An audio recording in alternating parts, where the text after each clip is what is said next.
All right, here we are with another episode of The High Ground, powered by Premier Companies. Good afternoon, Sal. Good afternoon, Ryan. Doing all right? Doing wonderful. Okay, we have a guest with us joining virtually today. We have Dr. Alan Gray. Dr. Gray, we certainly appreciate your time and your opportunity to take this, or your chance to take this opportunity to join us. And we're going to start you off with a question of the day. I think I sent in your email that it doesn't matter how esteemed you are, you can't avoid this necessary evil of our podcast. So we started off lighthearted. We'll get serious here in a minute. But your question of the day today, sir, is if your life were a reality show, what would your theme song be? Well, first of all, thanks for having me on here. I can't believe I finally got to be on the high ground. I've known about this for a long time, and I thought, man, I have no idea what it takes to get on there. and finally, I've risen to the point where I can finally be on the high ground, and I'm feeling quite. We're as surprised as you are.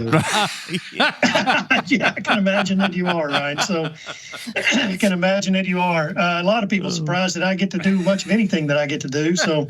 All right, let me tell you a story about this question of the day thing you asked me about. And I started last night, read that, and I looked at my wife and I said, I have no idea how I'm supposed to answer this question. Well, am I supposed to know a bunch of reality shows and pick one of those theme songs off of that? Because I don't watch reality shows, so I have no idea. And she goes, no. If he's asking if you had a reality show, you know what they are. You've seen some of them, and I have seen them because she watches plenty of them, and I see them in the background there. And she said, just what song would you pick? So I thought about that a little bit, and I'm pretty certain of this. It would have to be A Country Boy Can Survive from Hank Williams Jr. And there are so many reasons why. One, I'm a huge Hank Jr. fan, for sure. But you know what? I am a country boy. I grew up in a little bitty small town, North Texas, called Howe, Texas, 2,000 people on a poor dirt farm. We were old McDonald farm, grew different kinds of crops, and had cattle and had hogs while I was still there as the free labor. And then we got rid of the hogs because free labor went away, right? That's the kind of place I grew up. I'm just a country boy. I grew up in a creek with my dogs and my show cattle, my show hogs, and somehow or another, Ryan and Sal, I don't know how this reality show worked out that I end up being at Purdue University as a faculty member, and I'm doing everything I can every day to keep it a secret. That some country boy from some nowhere place in Texas ended up at one of the top 5 universities in the world and have had a chance to travel around the world. It has truly been sort of a reality show for me. So that's it. Hank Williams Jr. and my daddy and my grandpa, they all taught me. They taught me how to fish, and they taught me how to run a trot line. They taught me how to skin a deer. I know all those things about how to be a country kid and loved it and still love being that. And as long as Purdue will keep letting me work here, but keep letting me be a country boy, I'll be fine.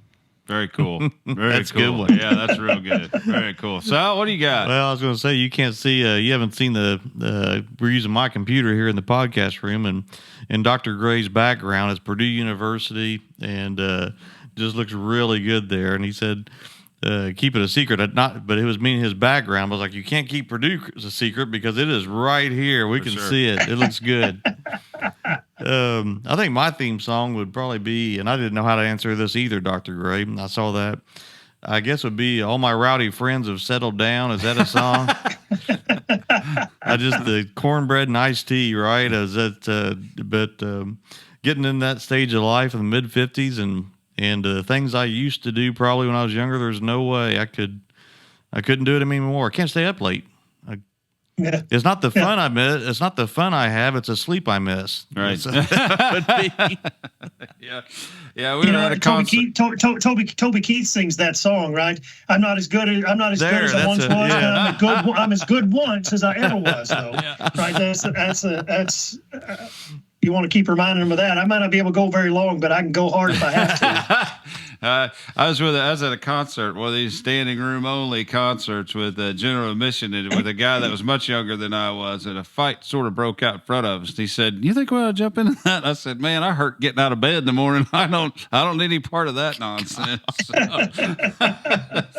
That's right. So anyway, I went kind of the same route you guys did, only I went "Simple Man" by Charlie Daniels. I just I like it's a little bit. The it. older I get, the happier I am sort of sitting on my deck at home. So, and my lifestyle and my job has afforded me to do and go a lot of places and be involved with a lot of people, but being home's pretty good a lot of times. So It is.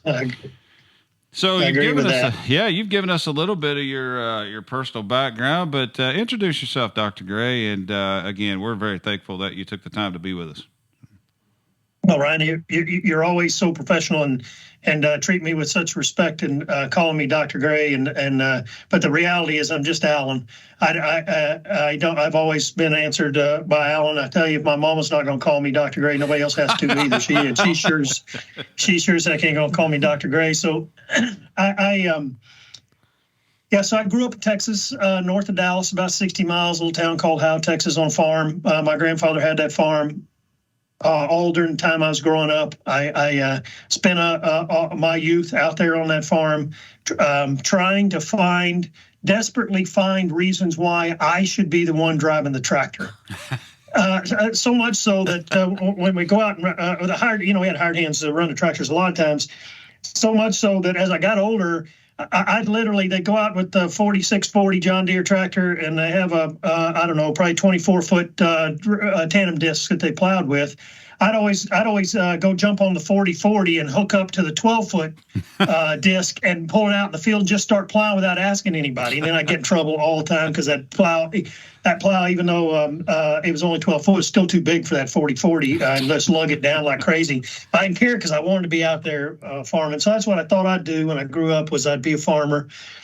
But it was pretty clear that I was better at thinking and talking than I was working. In fact, when I went away to college at Tarleton State University, Stephenville, Texas, I'd come home in May, come home, and it'd be just about time for wheat harvest. We'd start wheat harvest and then have to work ground during the summer. But after my sophomore year of summer, my dad pulled me aside on my way back to college and said, "Alan, next summer before you come home, will you give me a call?" And I said, "Well, of course, I'll give you a call." "Why?" He said, "Because I want to suggest that you might stay there, because I think we'd make a lot more money if you weren't here tearing up stuff all summer long."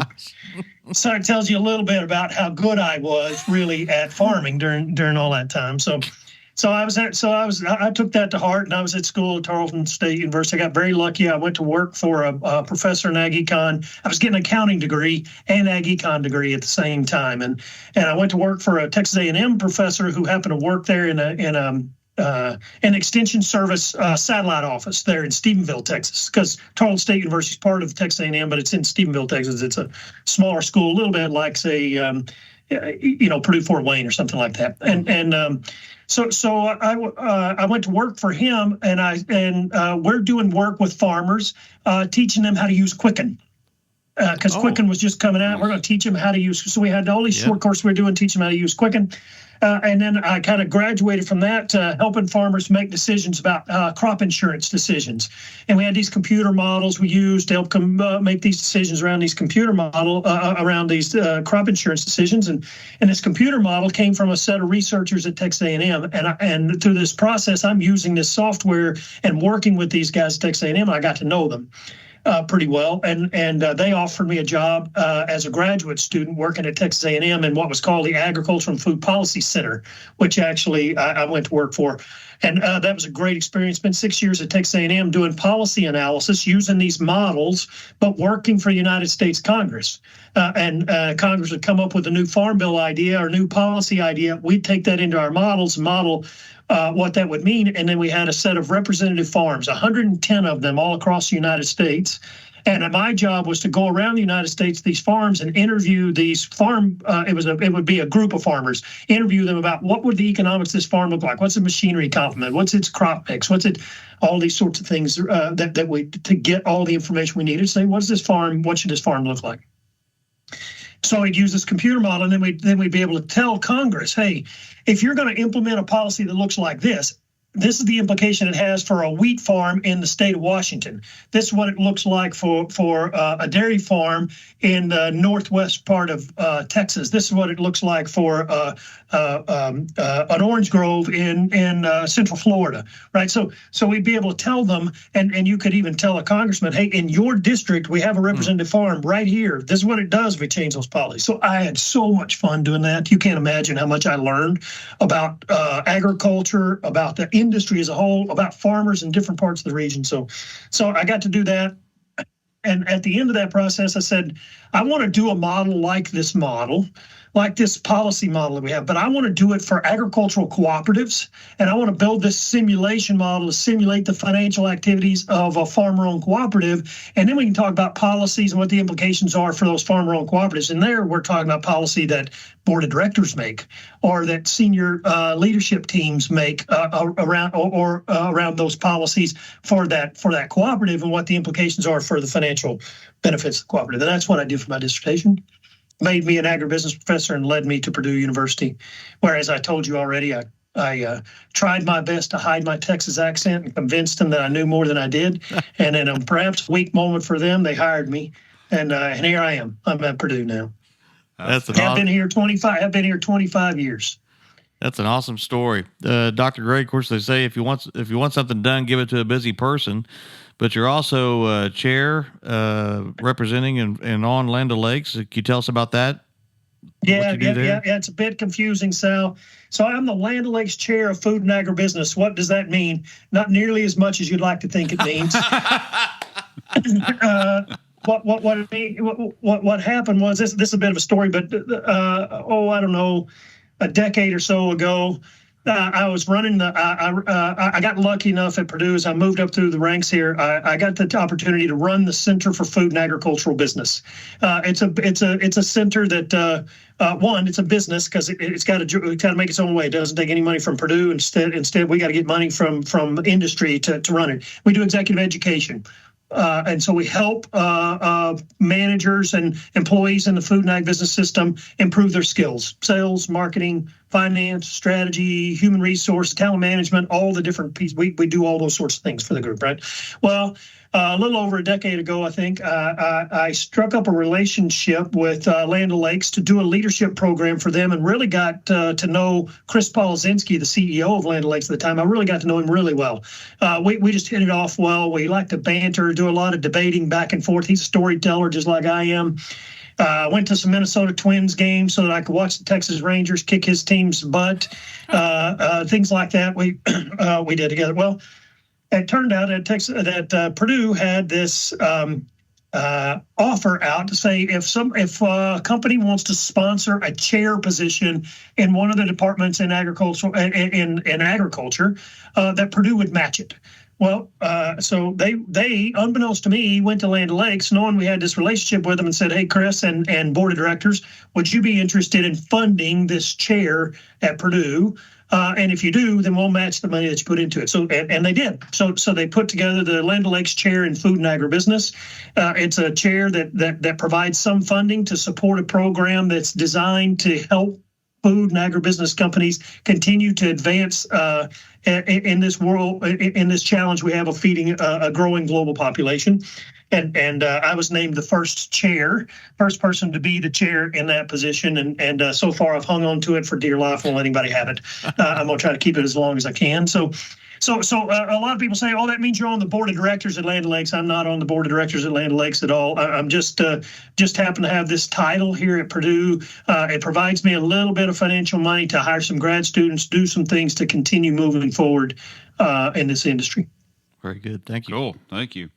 All right. Well, let's dig into this Dial Ventures. Let's talk about Dial Ventures. This is a really exciting concept that you've been heading up, and I've been very fortunate a time or two to be able to sit in the same room and maybe not provide as much counsel as some do, but certainly learned as much as I've contributed, or a lot more than I've contributed. But tell us about Dial Ventures, how it got started, what you're doing there, your coordination with High Alpha Innovation, and just tear it apart for us and let us know what's going on there. Yeah.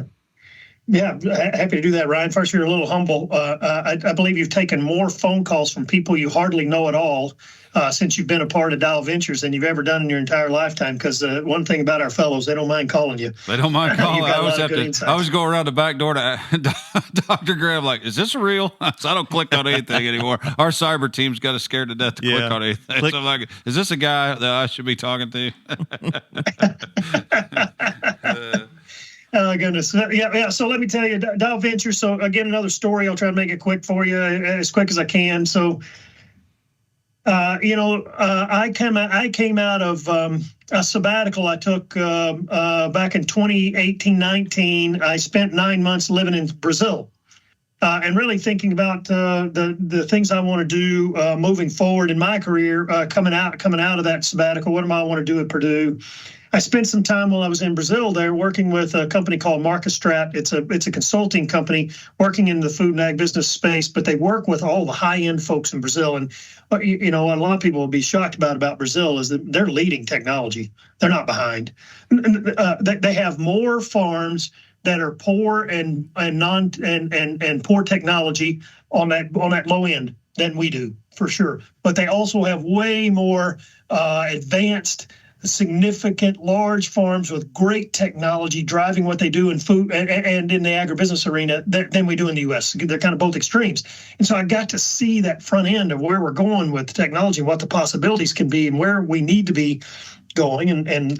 So in that process, my dean of the College of Agriculture at the time, Karen Plout, sent me an email and said, Al, I got to make a presentation. They want me to make a presentation on the future of the digital agriculture. Do you have any material on this? And I said, well, yeah, I happen to. I've been putting stuff together. So I put together some material for her. So I made this presentation. And she said, man, Alan, that went way better than I ever thought it would. And the audience loved the concepts, and they're really challenging us to say, what's Purdue's role in this? Where are you going to be in this path to an advanced, more digital agriculture? Let's write a white paper about this. So we did. We put together this white paper thinking about this stuff. And I got back from my sabbatical. I hadn't heard much from her about it. Then we get to March of 2020, and we all know what happened then. The world practically ended. So we're scrambling through COVID. And come March of 21, my dean sends me an email and says, hey, Alan, you remember that white paper we wrote? And I was like, well, kind of. It was a while ago, but yeah, I kind of remember that. She goes, well, I'd sent that up to Executive Vice President for Research Office. They put it in front of the board, and the board of trustees has decided they want to fund it as part of Next Moves 2.0 at Purdue. And so Purdue put some money into this idea that we had around what we called at the time Digital Innovation and Agri-Food Systems Lab. She said, they've decided they want to fund this. And I was thinking, do you want to run it? I said, well, I don't know. What exactly does that mean? I don't have any idea, but I'm sure you could come up with some ideas of what we would do with it. And I said, well, how about if I read the white paper first and remember what we wrote, so I have some idea what it was that we promised the board of trustees. So I read the white paper and said, yeah, I think we got some things we could do around this. So I said, yes, I'll try to, let me see what I can put together for us. So I started in April 2021, trying to put together the concepts. First thing I did was go to my good friends in the industry that I know, and one of those groups is at EY, the consulting company, and I know Rob Dongoski really well there, who built the food and agribusiness practice for EY, and I asked him to come up to Purdue, and I said, let's brainstorm around what this would be. So we started thinking about this idea of a network of the agribusiness community coming together and really coming together and working together on where do we need to go to digitize this industry. And we both recognized the problem. The problem was that there had been a study done in 1819 that said that the food and ag business industry was ranked 22nd out of 22 industries with respect to its digital footprint. 22nd out of 22. Now, since 1819, we've come a long way digitally in food and agriculture, no doubt about it. But so has the rest of the world. So I don't know if we're off of the bottom as 22 out of 22 or not. Maybe we're higher than 22 now, but we still got a long way to go to really be a truly digitized industry. And so this was really the problem that we wanted to try to figure out, how can we solve this? And so then after I visited with EY, I got a chance to meet Mitch Frazier at AgriNovus. And so I sat down with Mitch Frazier and I told him what we're working on here. He got super excited about what we're working on. And I said, what we want to do with this is we want it to be like Stanford has this model they call the Stanford School for Biodesign. And what they do there is they bring in these set of fellows. They have them interacting with people in their hospital, because Stanford has a hospital on campus there. They're doctors, they're nurses, all these, and they come up with ideas for how do we do a better job. And in that case, digitizing was a lot of what they did in hospitals, because the medical industry is going through the same digitization process. And I said, we want this sort of fellows program idea. We want this idea of interacting with people in the real world, and we want to try to create startup companies. I think would be kind of a cool thing to do. This is kind of what we're thinking we might want to do. And so Mitch said, Alan, that's a great idea. I'm 100% behind you on this. You need to meet Elliot Parker at High Alpha Innovation. I said, great. Happy to meet Elliot Parker. Who is he and what does High Alpha Innovation do? Well, they do something similar to you.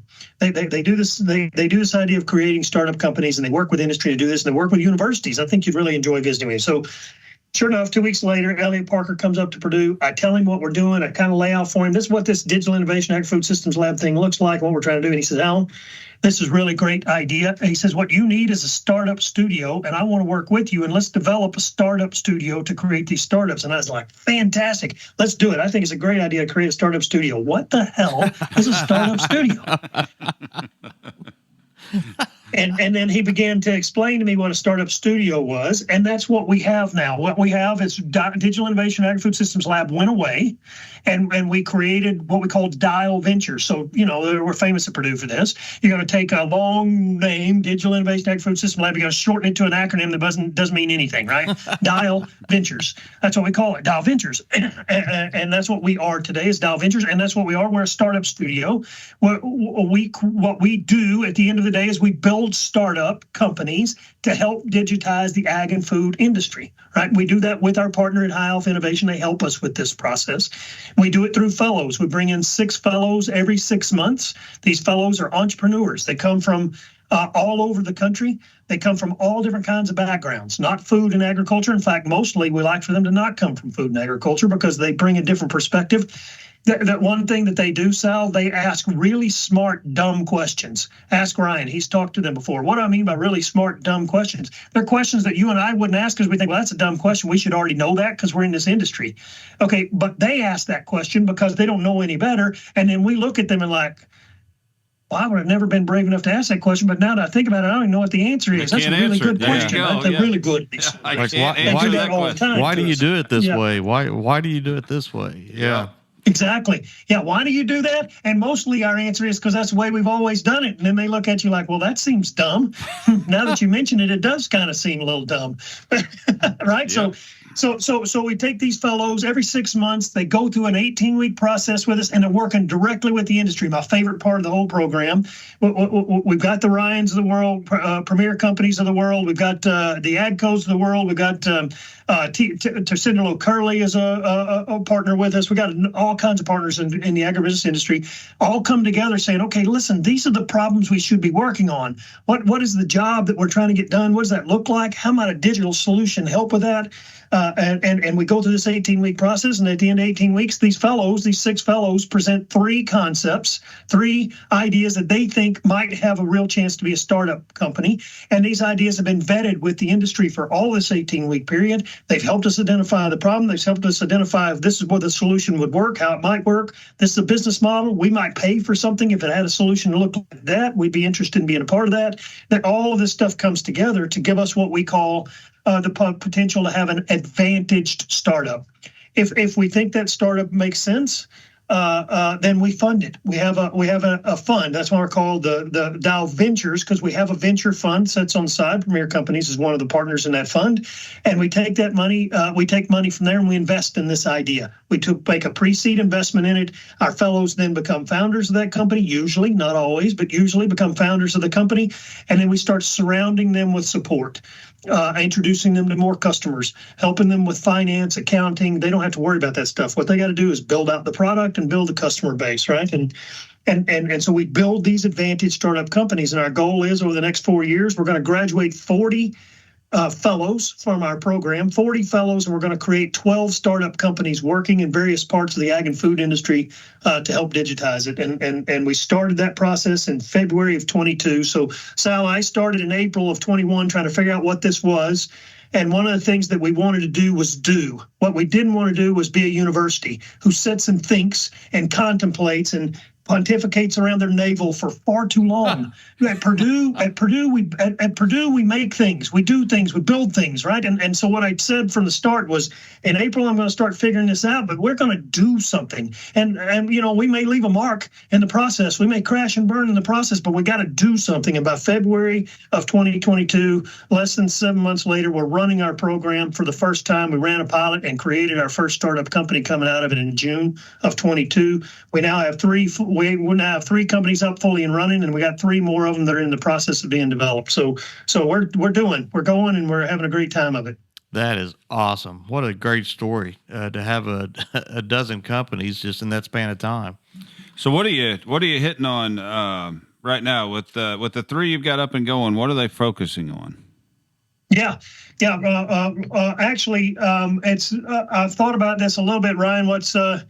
What's really kind of interesting about what we're doing, it turns out an economist must have some sort of influence over them, I guess, because one of them is working on labor, one of them is working on land, and one of them is working on capital. Land, labor, and capital. Those are the 3 inputs that you worry about as an economist, even in the theory side of it. I don't think that's what we intended up front, but that's sort of what we ended up working on, right? So our first company that we created, we started it then in June of 22. That's a company called Croft. Croft is all about labor, right? And what they're working on at the moment is the H2A labor process. So H2A labor, this migrant labor that we have to bring in, particularly in fruits and vegetables, the highly seasonal crops that take a lot of physical labor for harvest.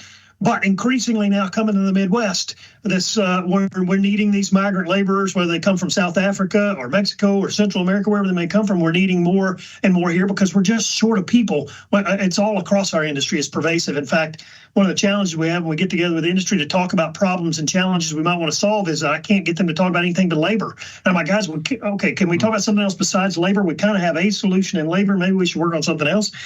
But because it's a big, ubiquitous problem. And what they found out was that this H2A labor process is really complicated, a highly complicated government program. But really, in the end, it's sort of like taxes. So so the thinking was originally, if you could just create a TurboTax like software for H2A labor, could you make it as easy as doing taxes in a TurboTax or something like that? And that's way more complicated than that. Man, would they be upset to hear me explain it this way? But essentially, that's what they're doing, right? They're building a software platform that allows farmers and farm labor companies and those that are trying to get H2A laborers to get that paperwork process all digitized, to get the communication process digitized, and to get the connections between state government agencies, federal government agencies, the lawyers who have to be involved in this process, the employees themselves, and the employers all on the same platform so that they're all communicating with each other and all of the necessary paperwork becomes digitized. And it's really amazing. Just a quick story about Croft. They have one of their big customers down in Georgia, about 1,200 H2A workers. They're on the platform for the first time, and they're going through an onboarding process. So the laborers all come from Mexico. The laborers in Mexico did all of their paperwork while still in their home country. Every piece of paperwork that they needed to do, all done while they were still in country, and all that came to the farm already ready, all filed, all put in the places that it needed to be, right? Before, they would come with about half their paperwork done. They would come to the farm and take them 3 days of onboarding to get people up and get all the paper. That's 3 days where nobody's doing any work. It's 3 days where, as a laborer in a foreign country, you're not doing any work and you're sitting around waiting for your time, which means that with 1,200 of them, there are all kinds of shenanigans. Got to entertain yourself somehow, right? Yeah. Okay. They come and they went to work on day one in the afternoon. So they're there in the morning, finish up a few little digital things they got to do, and they're in the fields by the afternoon of the first day. Just that onboarding process saved that company $100,000. Wow. like that. And now they got all this digitization. They're able to track these employees. They're able to communicate with them better and keep all the government paperwork. Audits come. It's time for an audit. It's not a problem. It's all right there electronically. They have it all available and ready to go. Audits are now taking them, instead of taking a week to 10 days, they're now taking 2 days. Imagine the cost savings associated with that sort of stuff. So anyway, I'm super excited about Croft and what they're doing. They're really tackling a challenging problem. They're going gangbusters. I think they have 5 paying customers right now, and they've got about 20 that are in pilot. That's really good, right? They're barely even software out and running for less than 12 months, and they're already got that many. That's really fantastic. Yeah, that's an amazing accomplishment. I mean, and we're finding, I mean, that's interesting you say that, Dr. Gray, is that we try to develop an idea and we can't get past the labor because that's the pinch point in the whole process. And navigating the H-2A labor, and for those that are listening might not be familiar with it, it's foreign workers, and it's not the intent to undermine domestic workers with cheaper labor. That is not at all what happens. It's jobs we just cannot fill. There's more demand for labor than we have for domestic availability, and the fact that you all through this developed a program to help navigate what is almost an impossible minefield of problems to get through to try to get to a success story, and that is a wonderful success story. That's something that'll be a need for forever. So that's an amazing accomplishment. We're really proud of them. So our second company is a company called Grip. This is a fascinating company. So Grip is all about capital. It's all about machinery. It's all about how do we digitize the repair and maintenance activities associated with machinery and equipment. That's what they're asking us, or that's what they're trying to do. And it turns out in the food and agribusiness industry particularly, we're really not very good at this. The way we manage maintenance and repair of machinery is run to failure and then hope like hell we can get it back up and running as fast as we can. That's basically our management process. Never heard for this, of it. right? So, Wait, say it again. Never heard of that. Run to failure. That's awesome. Yeah, that's right. Right. Run it to failure and then hope like hell and get it up and running as fast as we can. That's what we do. So, and we got all kinds of different kinds of people working on equipment at different times. And we're talking about any kind of equipment, whether it's an electric motor on an auger or a rolling stock piece of equipment, right? Anything in there. How are we tracking and tracing? What have we been doing with this? What's the last time we had maintenance on it? What was the last repair we had on it? What kind of things are happening with warranties? Right? All this stuff. Okay, it turns out that all that information exists in our companies, right? Somewhere in some file cabinet or maybe stuffed inside the inside cover of a manual that to use to work on. We don't know where the manual is, right? That's the kind of way that this typically works. And so I think you're short selling this just a little bit. I mean, sometimes it's on a desktop that's not networked.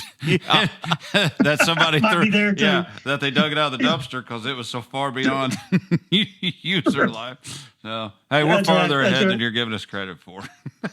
That's right. Yeah, y'all are way out there. Y'all are on the bleeding edge of career companies. I know that. No That's always what we're worried about is that we can't keep up with y'all. So, so here's what they did. Sal, this is fantastic. I think so. It's so simple. It feels like it's ridiculous. They created a QR code that they put on a set of industrial strength magnets.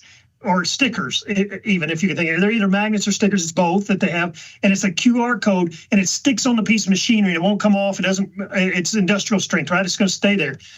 When somebody comes to work on that piece of machinery, they just scan that QR code with their phone, and the phone has the software on it, and they gotta enter brief as few things as they can of brief things about that machine, what they're about to do with it, what's wrong with it, did they check the dipstick? There's a set of things they go through. They're putting that information in. Well, what this turns out to be is a LinkedIn profile for every piece of machinery. Wow. So the next time you go and scan that QR code, there's that piece of machinery. It has its own LinkedIn profile. When was the last time it was worked on? What was the oil level in it? What was the repair that had to be done? All that stuff, and it's all right there. There's a QR, and it's just simply a QR code. It's literally a LinkedIn profile, and that's what it looks like. And because they recognized I can't have my senior team guy, my senior person at the company that's in charge of maintenance and equipment or whatever, they can't be doing this. The reality is the operators are the ones doing it, the people who are out there. Make it simple for them. On your phone, QR code, pull it up, answer these simple questions. Now we're keeping track of what's happening to this piece of equipment.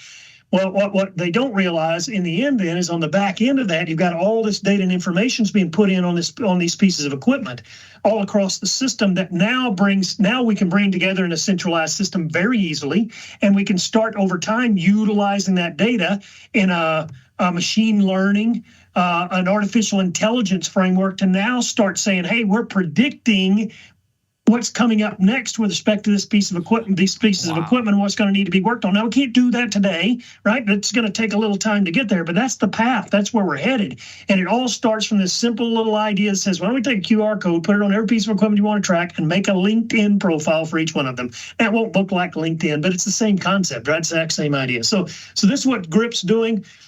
So they went to the National Farm Machinery Show. Not to the Farm Machinery Show, not that one. They went to what's the one in Illinois? It's in Illinois sometimes. Farm Progress. Good Lord, I couldn't think of it. Farm Progress. They went to Farm Progress. They went. So the two founders of the company, they went to the Farm Progress show. They just showed up as paying members, but they had satchels full of these magnets, and they stuck them on anything that would stick on. Next thing you know, everybody's walking up going, what's this GRIP thing? What's going on with GRIP? Hey, let me tell you about it. Scan that QR code. We're going to tell you what.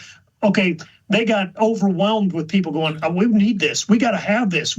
How can we get this? This is something that's so needed in this industry, and we don't do anything with it. And see, it'll work, Sal, at a farm.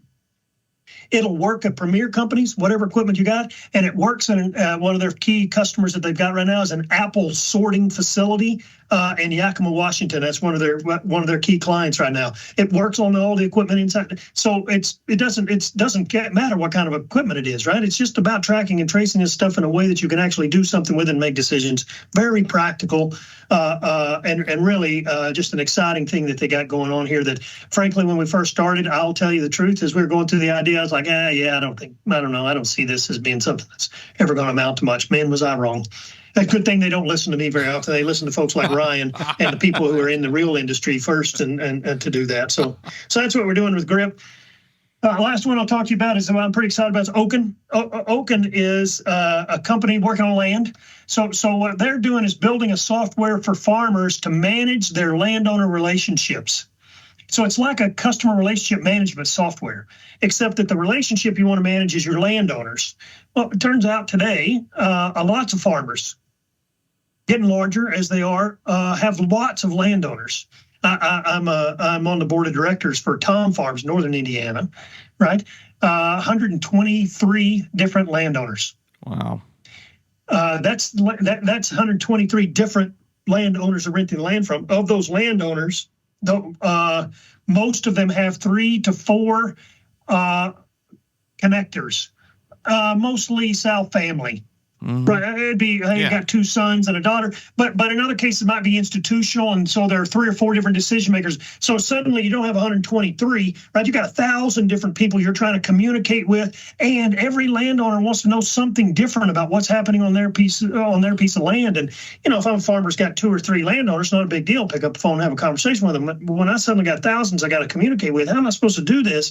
And you end up doing this thing where you make a newsletter once every 6 months or every year that's very generic and says, here's what we're doing on our farm. That landowner doesn't care about that. What they care about is what's happening on their farm, right? And some of them want to know ESG metrics, right? They want to know what all the variables are in the Truterra software. Yeah. Some of them want to know, did you mow my ditches? And some of them want to know, did you take grandma an apple pie? Right? They all want to know something different, but these things matter so much to the farmer because without the land, the farmer's got nothing. And if it gets taken away from you and rented to somebody else, that's a problem on the farm. They've got to manage this really well. And so what we're doing is Oaken is taking all of the disparate pieces of information you have on every farm. So it might be something that comes from, so it might be your climate fuel view We can pull from your climate field view software. We can pull in financials if you want to. You decide where are you going to pull the information from. We have easy entry places for you to enter data, right? We can put data off the machines if you want to. We can put in photos, keep those photos there. You have all the information about your landowners in there, winter birthdays, because you got to send birthday cards. You better make sure you do that. All these things get put in there, but your lease is in there. Eventually, they don't have it yet, but they're moving that way. Payment, you're going to be able to make payment through the system. Everybody's going to have this portal where you can communicate well with your landowner. Well, where we're going long term with that, Sal, is that the farmer's going to find out that what we've built for them at Oaken is a data asset, because they're sharing that data right now and all that important information about what's happening on that farm with the landowner. But who else could they share that with if they want to, because they own it? The banker, the crop insurance agent. Maybe they have a contract with a popcorn producer that needs to know what's happening on that, or they end up with providing cornflakes to Kellogg, cornflakes to Kellogg's, and Kellogg's wants to know the ESG metrics traced specifically to the farm where that came from. We're building that data set for them now so that they're going to be able to do those sort of things, and that's what we're doing in Oaken. I was worried about Oaken at first. I thought, I don't know how many farmers are really going to have this problem. Oh my gosh, they're beating down the bushes. It's unbelievable how many farmers are talking to them about how can I get on this system. It's really quite amazing how many people. What are they doing right now? They have spreadsheets, maybe they have a spreadsheet, or if they're lucky, they have a Google sheet. So now it's theoretically in the cloud. It's unwieldy, unmanageable, and it doesn't do anything smart. It doesn't pop up a window in the morning and say, hey, by the way, you got 3 birthdays today and 2 leases that are coming due, and you need an ESG report to this institutional investor by next week. Your spreadsheets don't do that. No. They can't, but this software is designed specifically to be able to do those sorts of things, and that's what they're doing at Oaken. It's a super exciting thing that they're working on there, and that one all came about because we started to really understand how important that relationship is between that farmer and that landowner, and it's a trusted relationship. It's the one place where everybody says, well, yeah, the farmer doesn't want to share data. Not true. With the landowner, they do, because they understand that partnership right there, we got to be able to share the data between the two of us, so that it's not always about just how big the check is that I wrote, but what are all the other things that I do on that farm besides that check? And that's what Oaken is designed to do. Yeah, that a farmer will tell you that the conversation that he has with his landowner. I mean, this is a guy that he goes to church with, and to have that conversation once a year, that is probably one of the most awkward times that they need a starting point. That's not. They're farmers. They farm. Their operations, and to have something to guide them through that conversation, to connect them, and to somewhere to house all those pieces of information that's important to the landowner, and to organize it. Gosh, that's a definite benefit to the growers. Yeah, I think it's awesome. Shashi, the CEO, came to us 14 years working at MasterCard, had created several startup companies within MasterCard all around the world, really. He's got a great background, but he's just a salt of the earth guy, and has really embraced this whole. He didn't know anything really about farming, but he's just embraced the whole farming community. He's out here. He lives in Connecticut right now. I think he's moving to Indiana. He keeps telling me his plan is to move. He's getting his wife convinced to this. Ryan, when you see Shashi again, keep poking him about he needs to move out here to the Midwest where all his clientele are, because he spends most of his time out here anyway, because he just loves being out here and with the farmers, rolling his sleeves up and saying, how do we get to work on this? How do we make this happen? And so they're just doing gangbusters. They really got funding to start in July, and their first version of the software came out first week of October. That's moving. That's quick. Gosh. That's doing. Yeah. That's doing. That's right. That's what we do here. We're doing. So excited. Yeah, sorry, I talked too long, man. You're fine. It's like Ryan. You didn't ask me about my kids because I'd spent a long time talking about them too. But this is like my second set of kids. I know one of them, and so you probably better mention them. You probably ought to mention your kids and your wife quickly, because I'd say Sydney won't put up with it. Yeah, well, I'll tell you, my wife Stephanie, my 3 children. they're the reason this country boy survives. That's for sure, because they get me to the places I've needed to be in my lifetime. It's always been about them, always will be about them. My wife now travels with me quite a bit in the work that I do, and I love that, having her with me. My 3 kids are all gone from the house and graduated from college. My 2 daughters are married. One of them works for the special needs theater in Minneapolis. So she works with a troupe of special needs adults and children to really put on some fantastic plays. My wife and I, one beauties of being at this stage in life, we went to Minneapolis 2 weeks ago. We drove. I had a football game on a football official on Friday night. So I had a football game Friday night, so I couldn't go. So we had to wait till Saturday morning. Saturday morning, drove all the way up to Minneapolis, saw the play that she put on. It was fantastic. I mean, really fantastic, unbelievable. Play she put on in Sunday. We drove all the way back from Minneapolis, but that's what you can do when you're at this stage of life and you don't have the same kids. Wow. So she's doing great things. And then Sydney, my middle daughter. You've met her, Ryan. She's a firecracker. She's cut right out of the mold. My wife tells me all the time that she's exactly you, Alan, except she happens to be a female. And I said, oh no, she's way meaner than me. She's more like you mean in terms of meanness. And so, but Ryan, you know, Sydney grew up in the ag industry, really, and worked in the ag industry with us for a long time.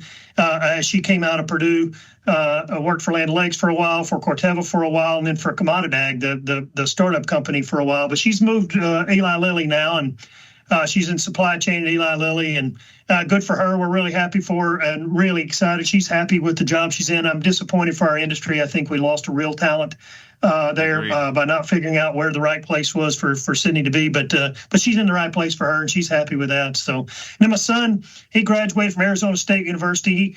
He didn't go to Purdue. My oldest went to Ball State. My middle went to Purdue, and then he went to Arizona State because on the day he was trying to decide between Purdue and Arizona State, it was April the 10th. It was snowing that morning.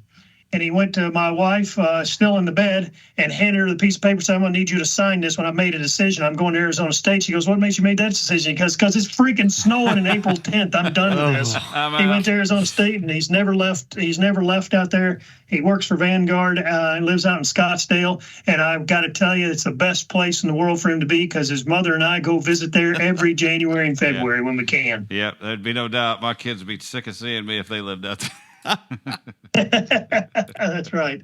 Hey, That's right. Thank you so much. It's been great talking to you. It's been great hearing about this. You're doing great things, no doubt. We're glad to be a part of it, and certainly we've tried to extend as much assistance as we can. I know I talked to Tracy with Grip quite a bit, get some updates from him, and Shasi just reached out this week, actually. So looking forward to seeing the group again, and certainly hope to have you back, and much continued success with this new thing coming out of Indiana. That's just fun for me to see this coming right here from local, and the work you guys are doing. So appreciate your time being on here. Definitely look forward to seeing you again in person soon, and thank you so much.